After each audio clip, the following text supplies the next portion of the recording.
SJ. Welcome to Mvskoke Radio, your weekly source for tribal and community news, interesting guests and discussions, plus a local events calendar.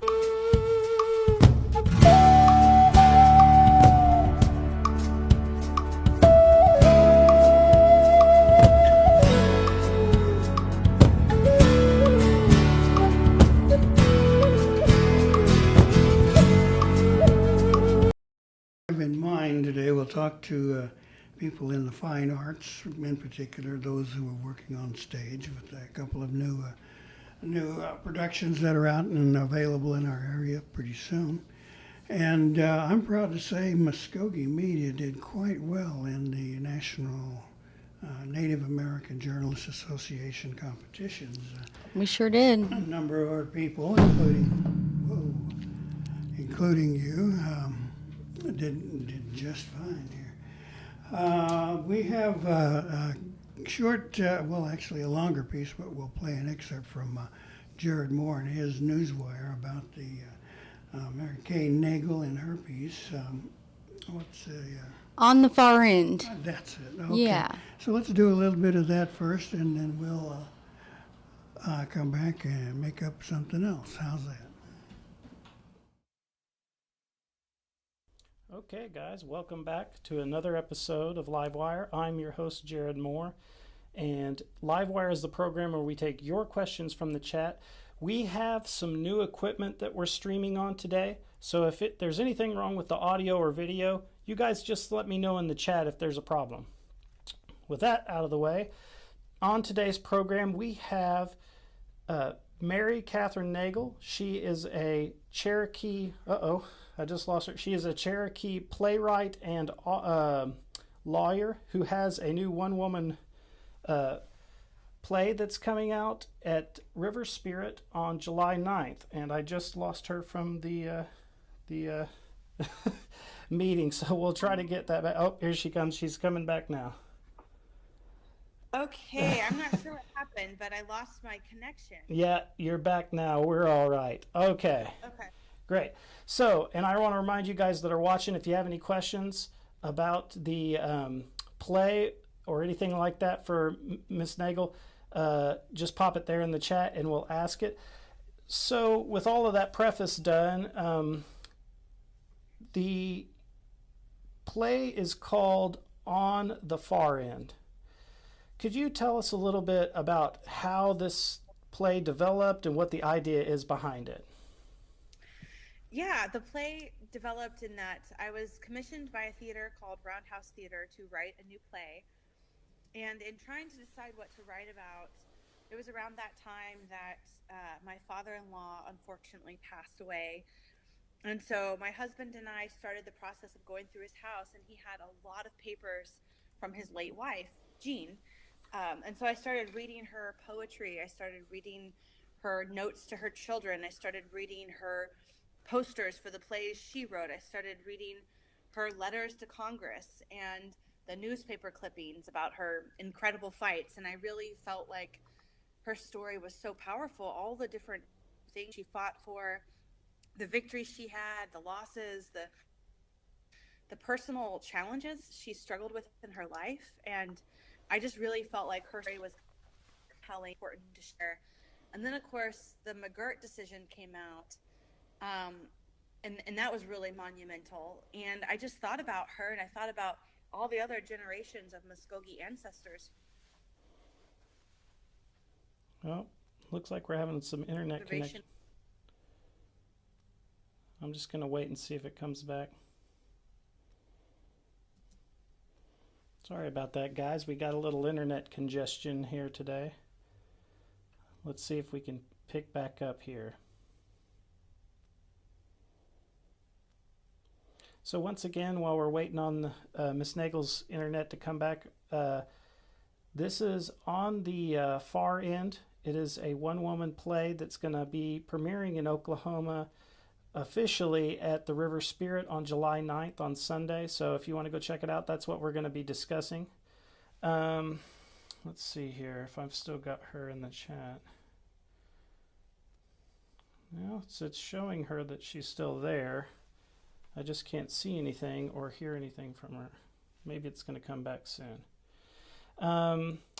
If you want to stick around to the end of the interview, we do have the first 2 minutes of the play that we're going to play as kind of a preview for you guys. There was a closed door preview that of the performance that Miss Nagel did at the Mvskoke Creek Nation Council House at Festival. It was only allowed for 30 people to see, so that's what you'll see. It'll look different at the River Spirit Casino. Let me see here if I'm still waiting on her to come. Well, and when we get something back here we can use there, we'll continue that presentation. But in the meantime, we have a new guest in the studio. Yes, everybody. If you were at the festival, then you might have heard Lance Gouge perform on Saturday night. He was the first performance of the night.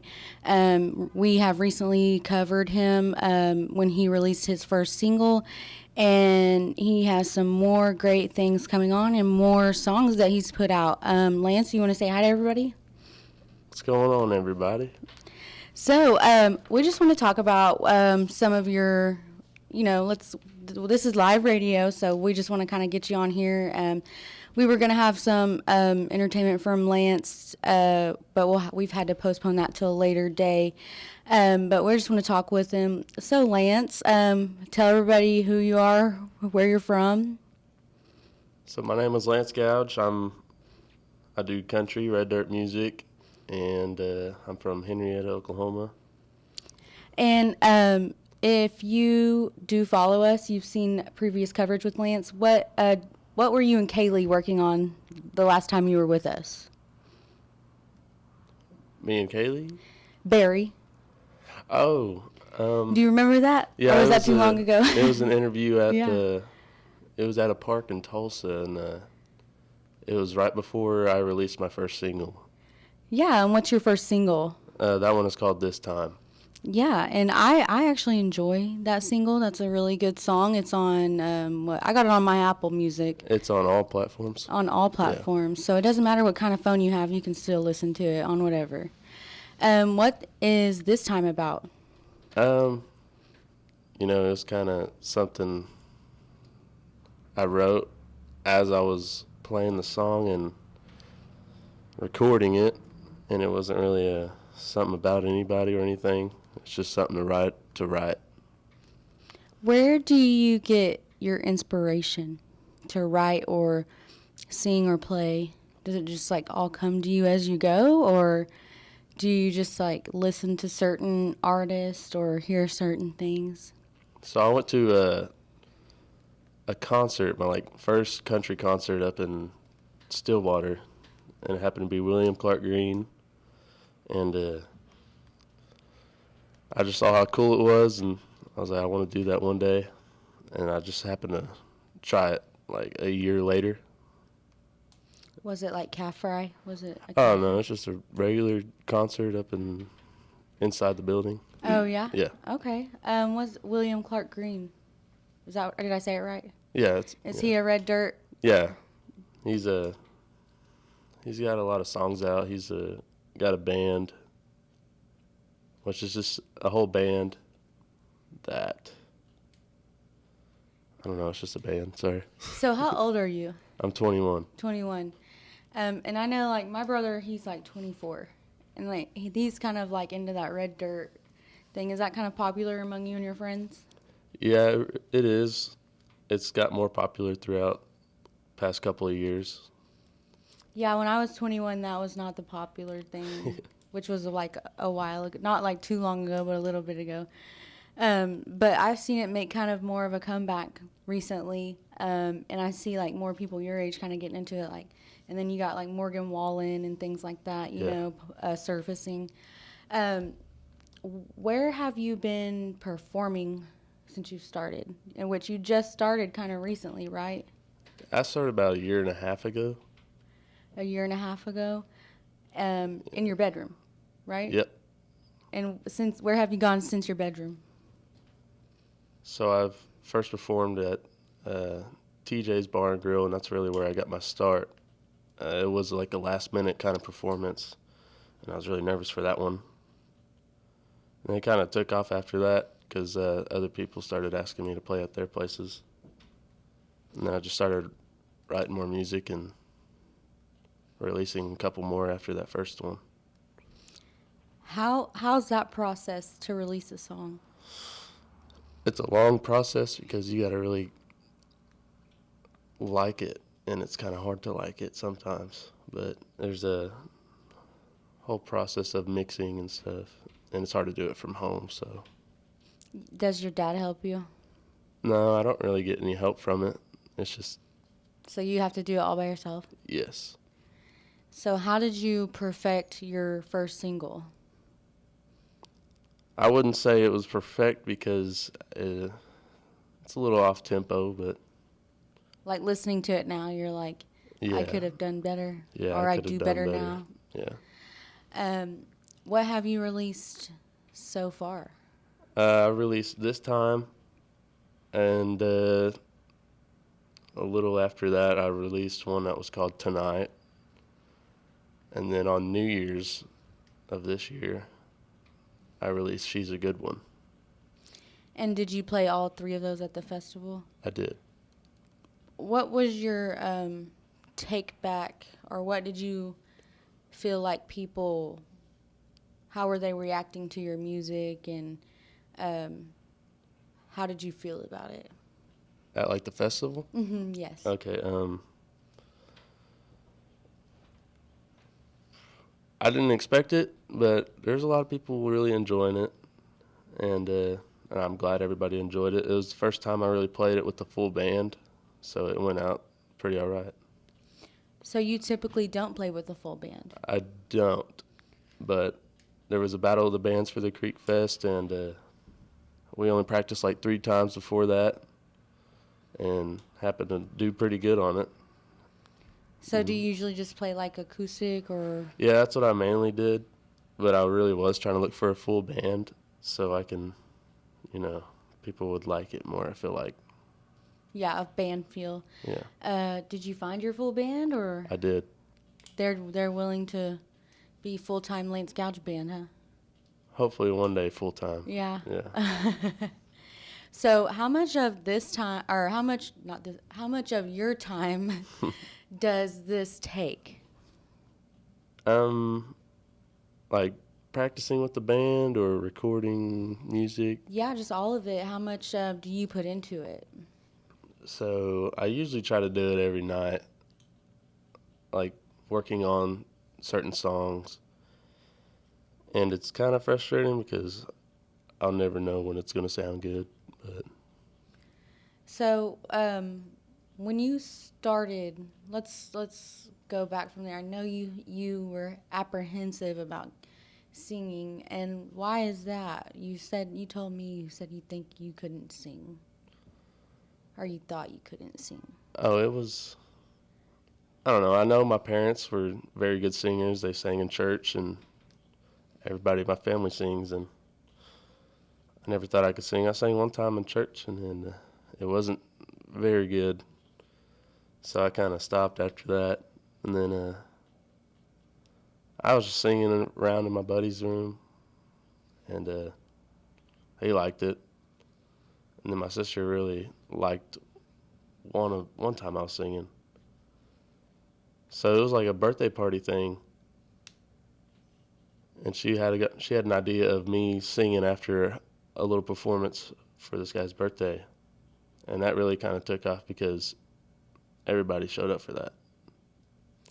So were those moments where you felt comfortable, or were you kind of just like close your eyes, everybody's in underwear type thing? Yeah, it was. After like the first 3 shows I played, I stopped getting nervous really. Really? So all it took was just a couple times? Yeah. Who would have thought? Until it was like the full band, I was nervous for the full band because, I've never performed in front of a lot of people with the full band. Yeah, that would be kind of nerve-wracking. Did you guys have time to practice between the Battle of the Bands and festival? We could have had a lot more time, but I feel like it was just scheduling was kind of bad, so bad timing. Yeah, it's hard to schedule like with multiple Yeah. people. Who's all in your band so far? So I have a guitarist named Patrick Dixon. He's the lead guitarist. Then I have a rhythm guitarist. His name is Isaiah Hart. And my drummer's name's Philip Foster. And then my bass player is a C.D. Manning. So are any of these people also Muskogee Creek? I believe so. I couldn't count on it, though. I don't know. I've not really asked. Not a requirement. Yeah. So after the festival, you were selling some merch and stuff. Yes. You have Lance Gouge shirts. What do they like say, or where can people find them? What do they have on them?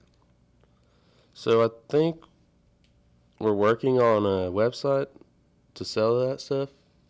That's what your dad said. He sent me a text. LanceGougeMusic.com. Right? Yes. I don't know if he has it up or not. I don't know. But I think you can order it on there. But you just really have to contact me or something, and I can write you down. Working on hats soon. Okay. What does your shirt say? Do they just say Lance Gouge Music or something Yeah. like that? Is there one with your face on it? Not yet. Not yet. Not yet. We need one with his face on it. No, I'm joking. So what do you have coming up? I have the whole July free. And August 4th, I play at the Hannah Watermelon Festival.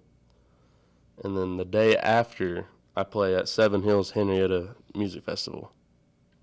So that's what you got coming up, and it's back to Yes. back. Yes. Have you ever had to play back to back before? No. Are you kind of Never. nervous? Not really. I think it'll be a good little warm-up the day before. A good experience to kind of Yeah. get that, working schedule. Hmm. How did you get involved with those activities or those events? It was more of like someone asking me. I'm really bad at reaching out to people. Well, you're good when people ask you. Yeah. You know what I mean? Because some people have to, really work that to get on a set. Yeah. So you know that if you're being requested, that people want to hear you. You had a pretty good set list, I think, at the festival too. What were some other songs you played? I had an original about my hometown, and it was about, not feeling well and kind of missing the hometown and just thinking about them. And is that Henrietta? Yes. Where do you live now? I live in Okmulgee now. You live in Okmulgee, so Yeah. you live close. I just moved back from Tulsa, though. Oh, Yeah. okay. Very different feel than Henrietta. Yes. Yeah. You grew up like right up the road from me. I don't know if you knew that. I lived on Fish Street Hill. Oh, okay. Yeah. Yeah, I saw your mom the other day. She was walking up the hill. I was like, this girl is crazy. So, what is it that inspires you to keep going and keep pursuing this? Is it just like the demand? Everybody likes it. You like it. What is it that keeps you going? I enjoy doing it, and I see everybody else enjoys doing it, so I just really like to play music, and that's like something I've always loved. So I just decided I want to do this. Is there anywhere people can follow you? There's a website that we're on now. It's called bandsintown.com, and you can follow and look for upcoming shows. And on Facebook, there's an account, Lance Gouge Music. And then on Instagram, it's just Lance Gouge. Do you have any recorded performances, like from the past? I do. Do you post those? We try to, yes. Yeah. You do that on Facebook or Instagram or? Mainly on Facebook, Yeah, on Facebook. yes. So I know you got some big plans. I don't know if you can talk about them, but do you plan on recording more music in the future? Yes, I'm actually working on them as we speak. I mean, not right now, but not here, Not here. but at home. Do you have a studio at home? Yeah, that's my bedroom. It's pretty okay. Pretty okay. Yeah. What's your dream studio like? I really like to go to that church studio one day Where's that? in Tulsa. It's like downtown Tulsa. Oh, okay. Yeah. I mean, I would like to lay in bed and record. That'd be nice. Yeah. It doesn't sound as good, but It doesn't. Yeah. So if there were a way to contact you for inquiries of events or something like that, is Facebook, or what's the way for people to do that? It's usually on Facebook. Facebook, everybody will contact me on there mainly. And do you only do certain events, or are you up for anything? I'm up for anything. Just a chance to play music and make a little dough, huh? Yes. Is there any other things that you're doing beyond those two festivals thus far? Or are you keeping your schedule pretty open? It's kind of open right now. I'm trying to book it for this month, but I need to reach out. I'm not the one reaching out, so. All right. And is your dad like your manager? Is he helping with your music and stuff? Sort of. I got like 5 managers. Dang. It's like my sisters and my dad. Gosh. Everybody wants to be the manager. You got a lot of people on payroll already. Yeah. All right, Lance. Well, we are going to get off here with you today, and it's been nice talking to you. Is there anything else? You want to leave your contact information again? Yeah. Follow Lance Gouge Music on Facebook, Lance Gouge on Instagram, and I believe Lance Gouge on bandsintown.com. Is there email or phone that you want to give out? No, just Facebook? Yeah. All right, yeah. Go listen to Lance Gouge on your Apple, Spotify, whatever you got, go listen to him. He's a really good, young, talented Mvskoke citizen, and we look forward to working with him in the future. And I'm going to put my money on Lance. He's going to be a big one. Well, we're going to go to break, everybody, so we'll see you back in or listen for us in just a few seconds. I started doing it when I was 11. I wanted to be just like my big brother. And some of my friends were already doing it. We got hooked fast. I just can't get enough. I'm Jacob, and I'm addicted to playing the drums. There's lots of stuff that makes it cool to be Native. Doing meth isn't one of them. Find something better to do. Check out ncai.org. A message from the Partnership for a Drug-Free America and the National Congress of American Indians. Hear that? That's the sound of hope being killed by meth. Methamphetamine use is causing huge problems in our community.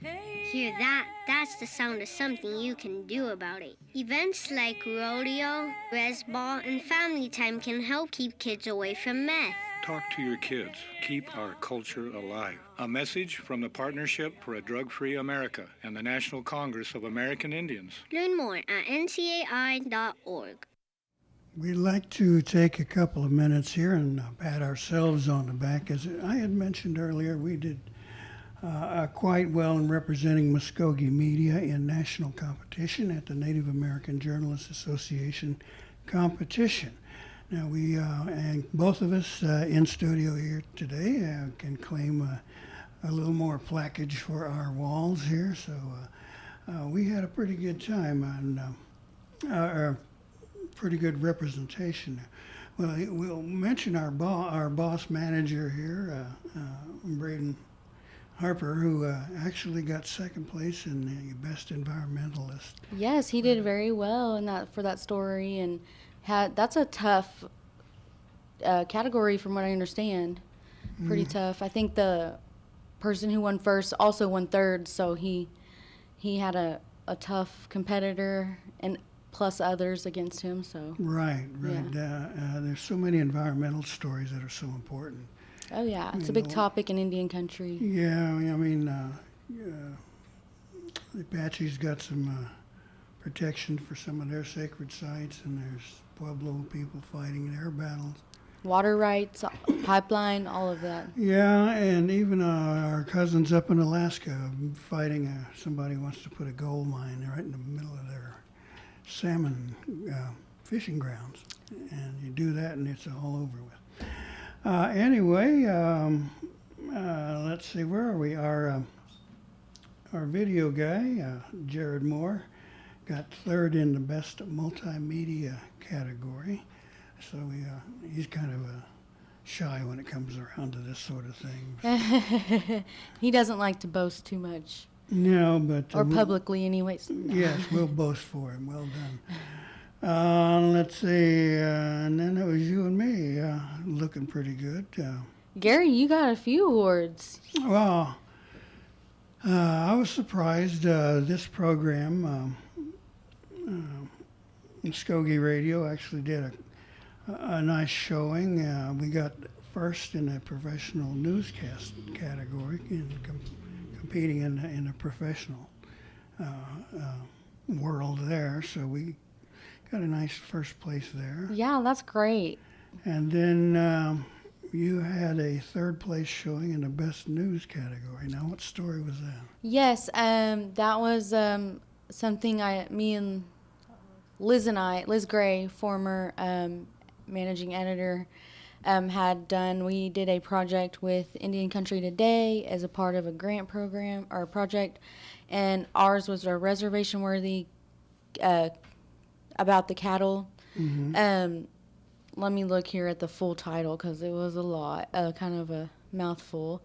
But we had worked with, our natural resources and agriculture department on this. They were great to work with. Trent Casey. We talked about the ranch, the meat processing plant, and all the things that they do there. Reservation-worthy cattle operation expands tribal enterprise, and so that's a lengthy story, and but it's a good one if anybody wants to read it. It kind of explains how we're shaping our food sovereignty and managing, not only jobs but cattle operations and things like that. So stories like that are hard to do. I mean, there's so many important points, and you have to pick and choose which one you can work with. Yes. Materials that you might have as a resource, and then getting your subject matter to, help out. Yeah, it was my first time doing a project that big, a story like that of that size, and because I had been following the meat plant and the agriculture things at that time. Creating little news break stories as they were coming up, but this kind of entailed the whole piece of that industry for us, for the Mvskoke Nation. The whole cow. Yeah, so Liz tied me into that as she was doing it, and I commend her. She did a lot of the tweaking my stuff up or cleaning it up, whatever you want to say, and making it sound really good. Because at the time I had just been doing the little pieces and stuff, so I really learned a lot from that experience. But the story itself is a really good story. Well, let me dwell on that subject for a second. I don't know that many people kind of think about all the elements that go into a good radio sound piece. We used to call them audio portraits, where you can take your listeners and put them on the scene, and they use their imagination to boost what you're producing there. Yeah, and it's kind of the same thing when you're writing too. Yeah. So you got to figure out the imagery and how to say it without using cliches and things like that. And then when you come to put all of those elements together, it's the mix, and it's called mixing. Is you got to use this much sound and this much voice and see how they blend together, and then make sure you got all those important facts going into that piece at the same time. And it's hard to do when you're live, Gary. It's hard to do when you're live.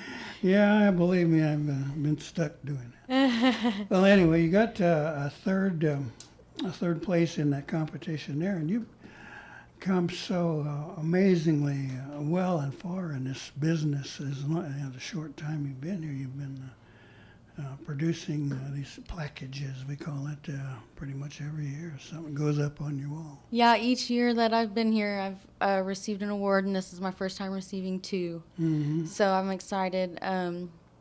Feels good, doesn't it? Yeah, it does. It's sometimes people don't always, looks like there's a storm blowing in, Oh, yeah. but people don't always look at the byline, Yeah, so. and we want to make sure that everyone gets the right credits for these sorts of things. But picking the subject, the right sound bites to use, and then putting them together and assembling it. Well, anyway, it got you a 3rd place in that national competition. Yes, sir. The next thing that I wrote down is polishing the apple on my own chest, patting myself on the back, was 1st place in the best news photo competition. Yeah, Gary, that's an interesting mix to your wall there. Yeah, well, I used to call myself a triple threat. I'd work in TV, radio, and in print and photography. So, Yeah. there weren't many of us when we started out, so you sort of really had to know all of these skills at least. But that photo was taken in front of our Mvskoke media booth at the festival last year. Okay. And I'd been helping out, with the cornhole game. Mm-hmm. And I took a break because it was a little hard for an old guy like me to keep bending over and starting. I was getting a little dizzy. I thought, no, let's take it easy. Then I noticed this elder guy, riding one of those mobility scooters. Mm-hmm. And a big deal, And then I looked behind him, and he had this kid in one of those rider wagons Oh my gosh. attached to it, and he was towing him. And the kid was busy looking at his little book or something else like that. But he was, oh boy, I'm going to the carnival, and my grandpa's going to take me there. I thought, that's too good to pass up. Yeah. Where's my camera? I scrambled around and clicked off about 4 shots, but only one of them was worth a darn. Yeah. And I said, well, let's see, maybe somebody will like this in the competition. And maybe we can beat out the Navajo bull rider photo this year. And sure enough, I got 1st place in the best news photo competition. Well, that's awesome. Yeah, it's working with the camera. When anytime you see something that it just like catches your eye, you're like, I need a picture of that. Gotta have a picture of that. Yeah, and I still prefer working with like a single lens reflex camera, a 35 millimeter, rather than a telephone, because they can't give you quite the quality or the depth of that. Yeah, I agree. I mean, they have good cameras, compared to what they used to for sure on a phone, and they're pretty high quality. But yeah, that camera that's in your hand, and you can just get that. It's like you're there sometimes. Yeah. And those little phone cameras have really changed things. But if you've got the opportunity, I would always go with the 35. Definitely. And then coming up next, you got an honorable mention in the sports category. Yeah, that was Okima freshman at the time. Her name's Callie Kuhn. She's very quiet girl, but her coach was so excited. She got 2nd place at the state meet championship, and I wrote the story. And even when I went back to read it as we were doing submissions, I drew my own emotions out of my own story reading it, and so I was like, I have to submit this one. So it's a pretty good story. It's not real long. If you go to mvskokemedia.com, you can search it and read it. And hopefully we have more stories from Callie to come, because she's a talented athlete and just a really nice young lady. When you when you run across a story like that, you don't think of what this will do for in competition. You think, my God, that's a good story. I have to tell this. I have to encompass it. I have to speak with them and know what's going through their mind and their heart, and see if I can put that down so other people can understand too. Yes. And if you get that kind of reaction personally, you know it's a good piece. I mean, I know what you're talking about. I run into some of those myself. During the interview, as I was talking with both of them, I could really feel the emotion from the coach, her pride in her athlete, and just being so proud of this humble young, forming lady that is a product of her coaching and having good support and stuff. I could just feel the emotion, and that also helped me form the story, That helped me develop those emotional parts of it for me to be able to grab those emotions from her and from her athlete. And because, when you have an interview and it's dry, it can be hard to know what emotions to make of it, Well, some stories and interviews are really hard because people aren't always emotional. Yeah, or they're not articulate, and especially kids give you one-word answer. Yeah, no, Yeah. Say something, darn it. Yeah. And others, interviews, just you ask them a question, and they just take off. And they just sort of write the story for you.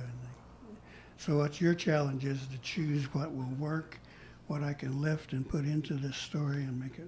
Oh, yeah. I've had instances where I've had so many emotional pieces, but I don't want too much in there. Just you know what I mean? Because it's just, you don't want too many words. People get No, bored. and you can actually ruin your piece if you put too much in there. Agreed. You have to be tough and choose. Selective, yeah. Said, well, God, that's good, but I just can't use it because I have this other one that's really better. Yep. And put both of them in, we kind of dilute one. Yeah, I agree. So let's go with this one and let it stand alone and stand proud, so to speak, and share that feeling. That's what you can do with radio. I mean, TV's fine for what it is if you get the right image, but there's so much more that goes into those. Let's see, what else do we have on our list? Yours truly got a second place for the best column. Now that's my enjoyment, I think. Emma Benayem. Yeah. For people who don't know who wrote that, I do. Try to get it out the first of the month, and the way I figure it, it's a little bit of Will Rogers, a little bit of a gossip column, a little bit of me poking Uncle Sam in the rib cage with my elbow, and then whatever else I think is interesting and things like that. Now, the origin of that piece was years ago when I was hired by the manager. He asked me to write some kind of national thing and try and be the voice of reason or the voice of wisdom kind of thing. I can analyze this national issue. I thought, good Lord, there are a lot of guys and women out there doing that already. I think that you give a good perspective on it, though, because you've worked nationally and in Indian country, you know what I mean? So you give a good voice to it for our people for sure, And if Naja thinks so, then I think you're doing it right.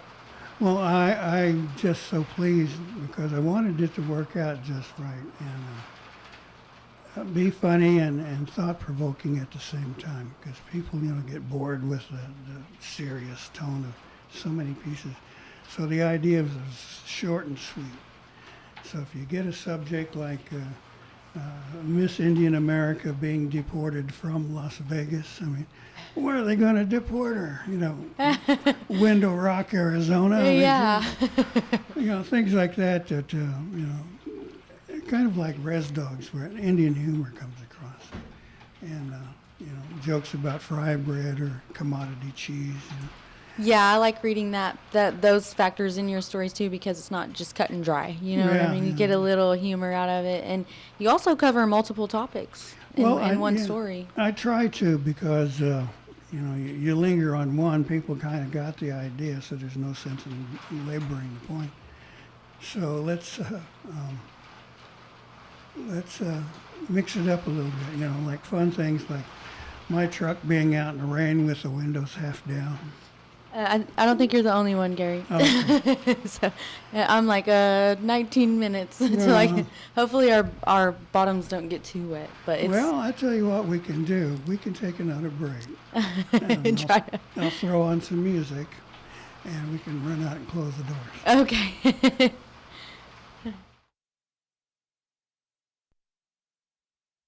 Before the coming of the bell ringing from the church steeple, our Indian people were called to worship with the sounding of the cow's horn. The horn was blown by the church deacon as he prayed for God to bless the worship experience.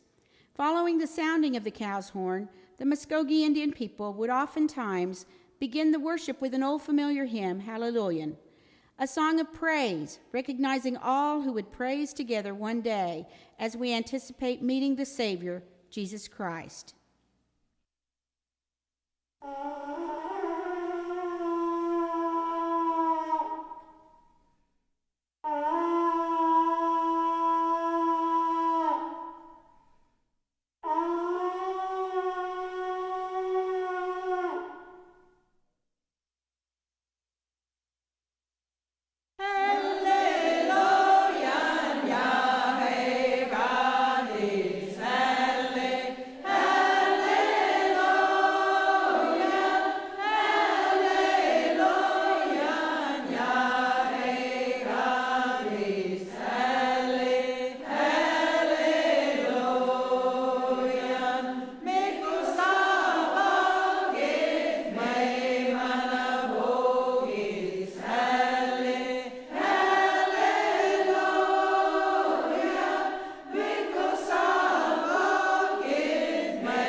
Those who sing the hymns of the Choctaw and Chickasaw tribes very seldom use titles.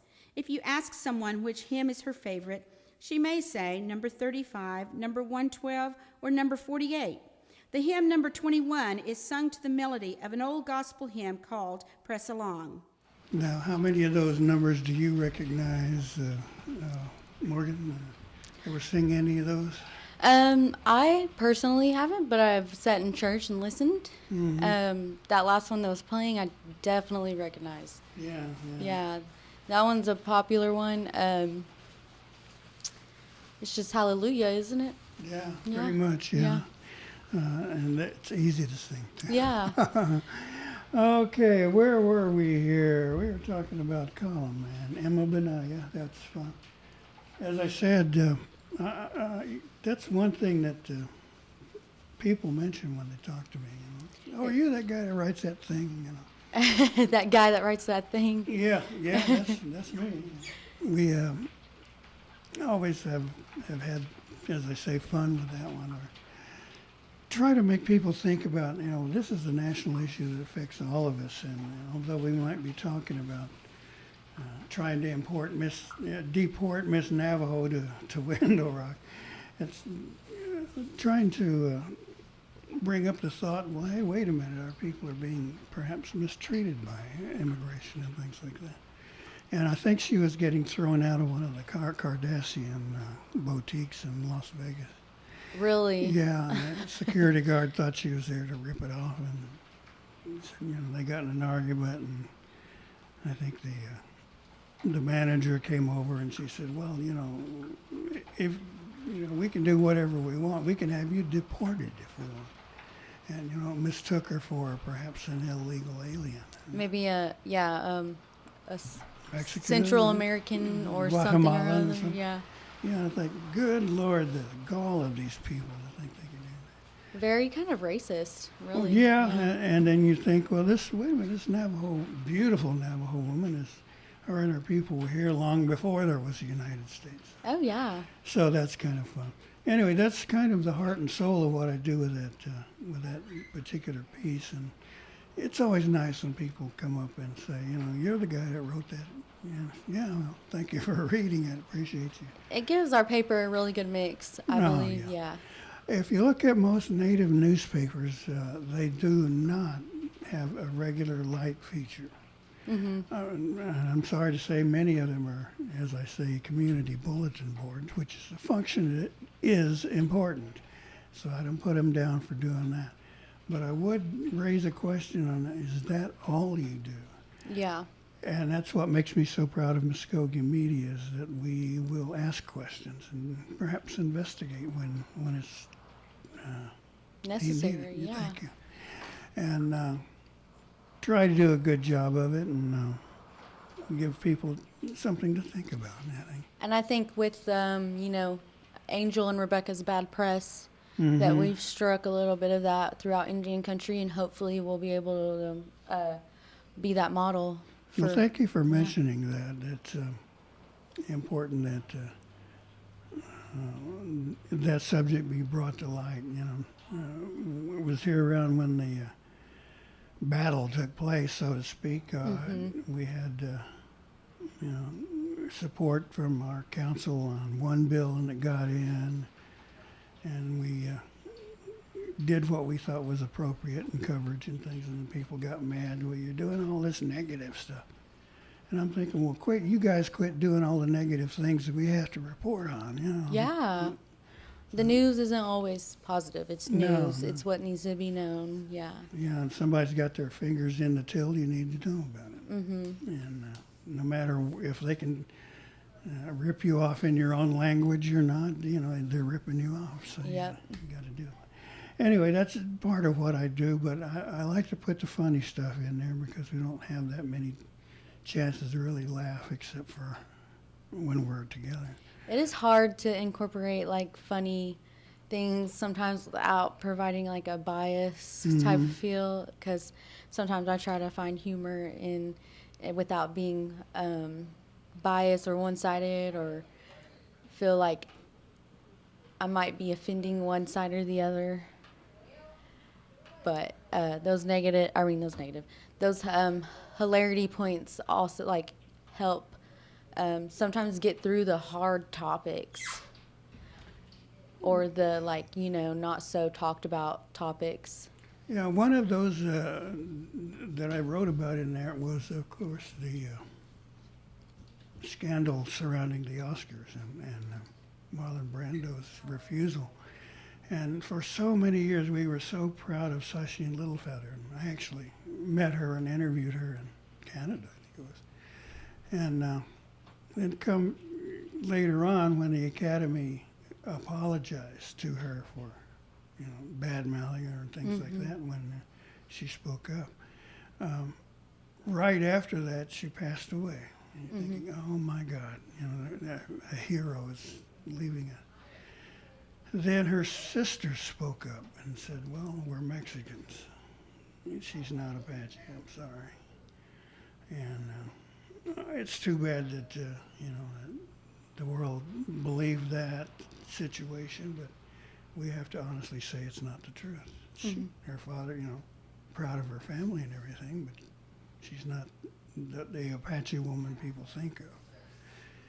And that darn near broke my heart. I was like, my God, somebody who could penetrate the armor that Hollywood wears all the time and expose it for what Yeah. what it really is. And then for her to turn around right after that and be pointed out as I don't know, Fake Indian. fake, yeah. I was going to say failure, but I don't think she failed in that. But fake, yeah. And I'm thinking, oh, geez, that put a big stain on the whole thing. Yeah, it's just that's what everybody talks about. That's the issue. You know, that's one of the things that cultural appropriation and things like that, you know, are tied to. Yeah. Anyway, that was part of the column that I write, and try to get it out every month. First of the month edition of Mvskoke News. Check it out if you haven't. Thinking, oh, you're that guy that writes that thing. Yep, Gary's that guy. I will say though, I get mistaken for Mexican a lot, but I do not claim Mexican. So No? yeah, I let people know that I'm Native American. Mm-hmm. I don't falsely wear Mexican. So And go out and stomp dance. yeah, well, not when at Stomp Dance. You get a variety of, you know, Asian-looking Indians and Mexican-looking Indians, and then Indian-looking Indians. Yeah. So you got that variety there. Everybody knows that, you know, everybody's at least a little native there. Yeah. Mostly when I go into Mexican restaurants, they'll start talking Spanish to my dad or something like that, and he's like, "I'm not Spanish or Mexican." I've had a few of those too when I like go visit Albuquerque or something. Oh yeah, I bet. Just rip off this phrase in Spanish, and I'm going, huh? I said, you know Espanol? Nope. Nope. Mvskoke, Cherokee. I even learned some Lakota from an ex-wife years and years ago. So, but I won't get into that because the present wife might not appreciate it. Uh-oh. Hopefully she didn't hear that comment. No, she tends to miss this program a lot. What are we doing? We still got 8 minutes. We're expecting Ms. Nagel and to come in and talk about Yeah. Are you talking about the play this weekend? Yeah. Yeah, Mary Catherine Nagel. Right. And Jonadev Chadhari. Mm-hmm. The play on the far end, it's about his mother that she directed and produced or something. It's a one-woman play. I'm not too sure how that goes, a one-woman play, but it might be interesting. It's about Jean Chadhari, Jonadev's mom, who went to Eufaula boarding school and escaped multiple times. And I'm not sure the conditions or what happened. I'm sure if anybody's interested in that story, they could see it this weekend at River Spirit. Yes, we hope the people turn out for that. Yeah. That's quite a story when you get into the boarding schools. And the recent reports from the Interior Department put a pretty bad face on it, saying abuse and things like that. And then there were the religious schools. It's a pretty sick topic. When I was younger, it wasn't really a whole lot for me to understand out there. You know what I mean? How I feel about it now.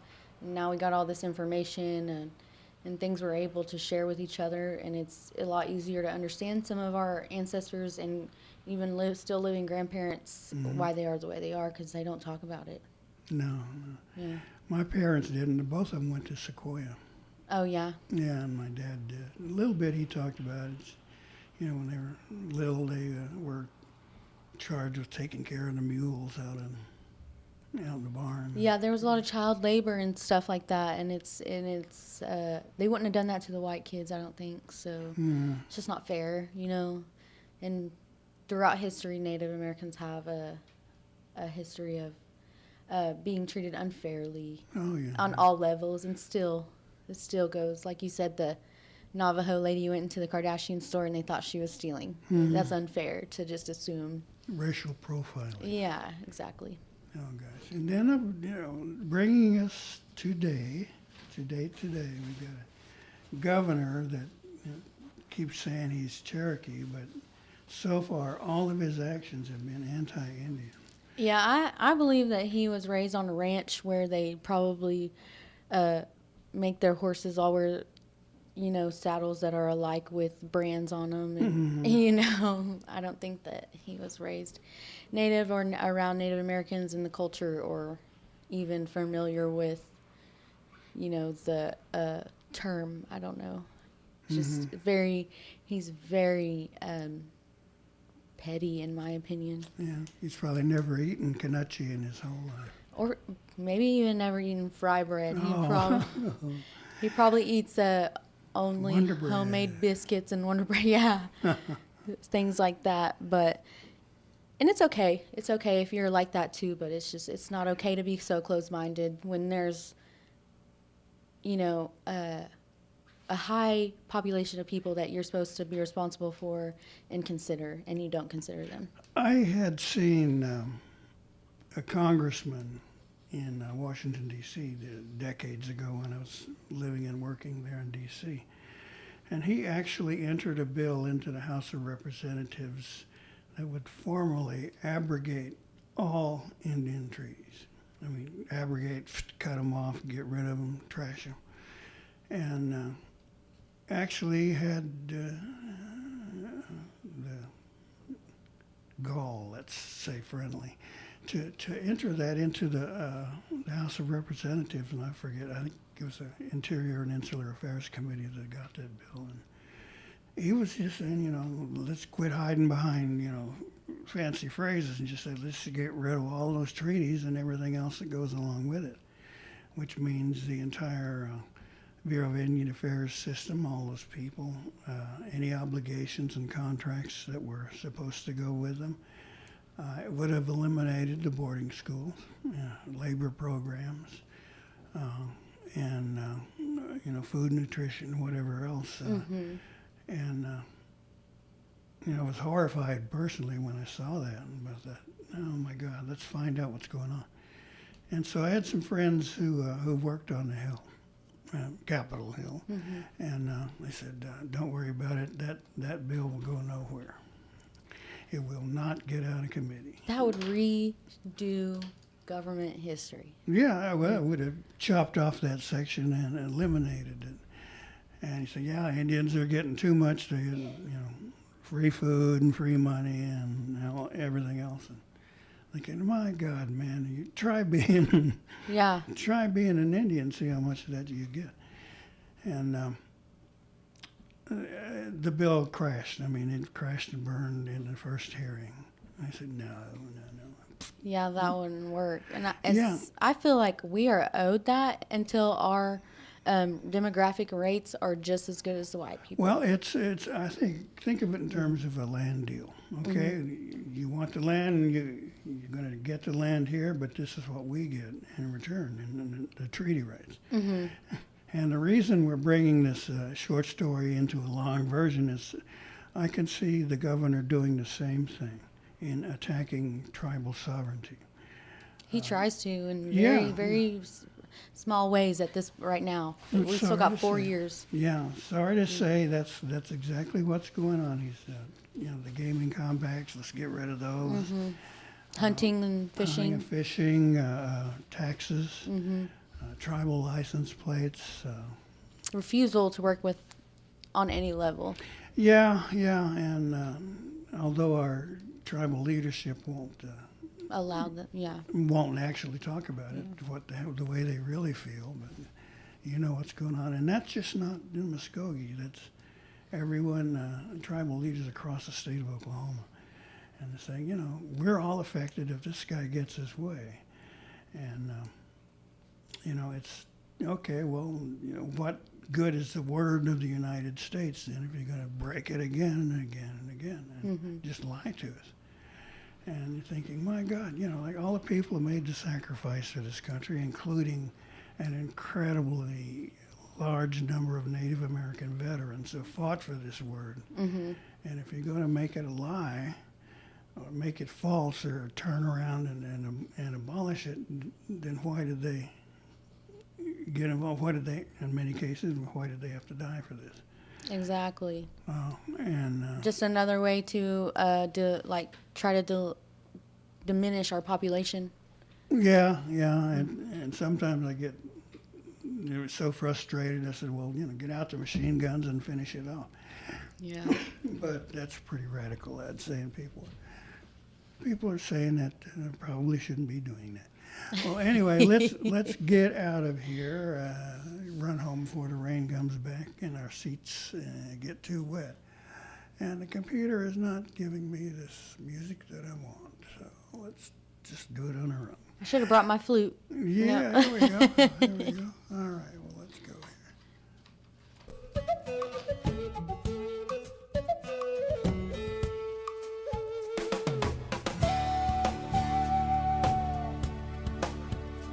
You've been listening to Mvskoke Radio. Join us again next week for more local, tribal, and community news and updates. But